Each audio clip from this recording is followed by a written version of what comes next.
Hi hello అండి, ఇవాళ ఎంతో టేస్టీగా ఉండే మామిడికాయతో రవ్వ పులిహోర ఎలా చేయాలో చూపిస్తాను, వచ్చేయండి.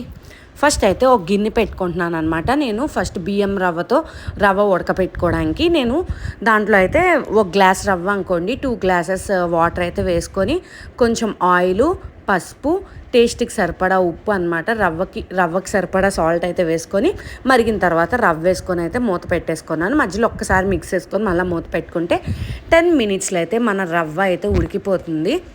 తర్వాత అయితే దాన్ని ఒక బౌల్లోకి తీసుకొని అయితే పెట్టేసుకున్నాను, ఆరపెట్టేసుకుని ఈ లోపు అయితే తాలింపు అయితే పెట్టేస్తున్నాను అనమాట.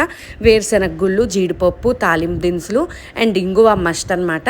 అవి ఫ్రై అయిన తర్వాత అయితే మనం పచ్చిమిర్చి చీలికలు కూడా వేసుకొని ఫ్రై చేస్తున్నా. తర్వాత అదే బాండీలో కొంచెం ఆయిల్ వేసి స్మెల్ పోయేంత వరకు మ్యాంగోని అయితే ఫ్రై చేసేసి దానికి సరిపడా సాల్ట్ వేసి మొత్తం వేసి కలిపేసుకుంటున్నాను అనమాట. పైన కొత్తిమీరతో గార్నిష్ చేస్తే మన రవ్వ పులిహోర